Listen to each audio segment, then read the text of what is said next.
115, bonjour. Si les températures sont encore négatives sur tout le Val d'Oise, ici au 115, c'est plutôt la surchauffe. Si, ils étaient en structure, ils étaient à Montmagny. Avec l'arrivée du froid, la plateforme téléphonique gérée par Espérer 95 a vu le nombre d'appels augmenter de près de 40%. Ces derniers jours, ce sont plus de 600 appels qui ont été traités par la plateforme où 12 travailleurs sociaux se relaient 24 heures sur 24. Est-ce que vous pouvez noter le nom de l'hôtel ? C'est ici, au 115, que l'on évalue les demandes des personnes sans abri avant de les orienter vers une solution d'hébergement. Pour les familles, ce sera une orientation sur un hôtel. Donc on essaye dans la mesure du possible de respecter au maximum le secteur de la famille pour maintenir une scolarisation et un emploi ou des démarches administratives de la famille. Pour les isolés également, mais par contre là ce ne sera pas forcément sur une prise en charge hôtelière, mais dans une structure d'hébergement ou là dans le cadre du plan Grand Froid, donc sur des gymnases qui ont ouvert hier et qui continuent d'ouvrir aujourd'hui.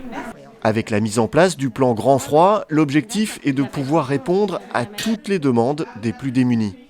Aujourd'hui, la consigne qu'on a des services de l'État, c'est vraiment qu'aucune personne connue du 115 ne reste à la rue.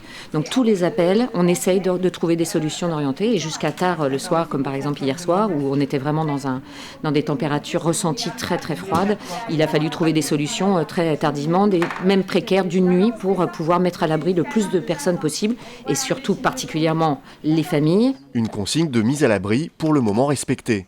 Toutes les familles cette nuit qui avaient appelé hier le 115, on a pu les rappeler et trouver des solutions. Pareil pour les isolés. Alors, des personnes qui souvent se décourageaient d'appeler le 115 parce qu'on n'avait pas assez de place pour les isoler.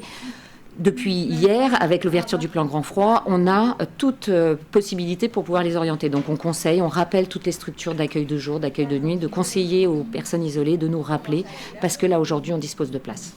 Reposez-vous bien madame. Bonne journée à vous. Au revoir. Dans la nuit de mercredi à jeudi, plus de 1700 personnes ont été mises à l'abri dans le Val d'Oise.